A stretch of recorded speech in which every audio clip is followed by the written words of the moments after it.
ഓം നമോ ഭഗവതേ വാസുദേവായ.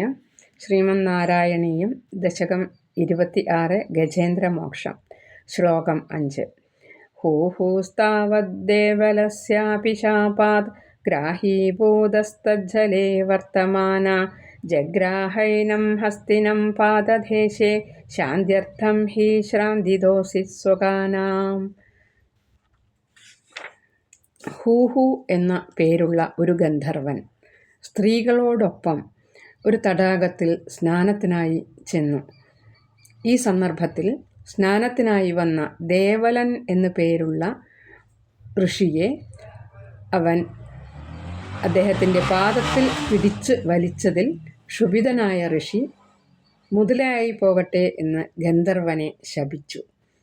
അറിവില്ലായ്മ മൂലം സംഭവിച്ചതാണ് എന്ന് പശ്ചാത്താപപരവശനായി ഗന്ധർവൻ ഋഷിയോട് പറഞ്ഞപ്പോൾ ഭഗവാന്റെ കരസ്പർശത്താൽ ശാപമോക്ഷം ലഭിക്കും എന്ന് ദേവല ഋഷി പറഞ്ഞു. ഗജേന്ദ്രൻ തൻ്റെ പരിവാരങ്ങളോടൊപ്പം താമര പൊയ്കയിൽ ഇറങ്ങി കളിച്ച് രസിച്ചുകൊണ്ടിരിക്കുമ്പോൾ ഒരു മുതല ഗജേന്ദ്രൻ്റെ കാലിൽ പിടികൂടി.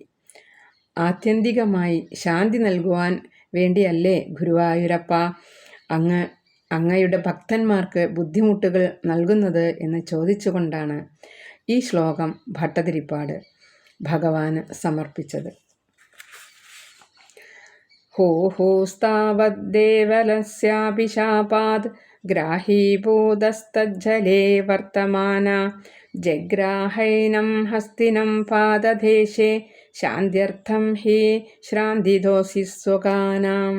സർവത്ര ഗോവിന്ദനാമ സങ്കീർത്തനം. ഗോവിന്ദ ഗോവിന്ദ.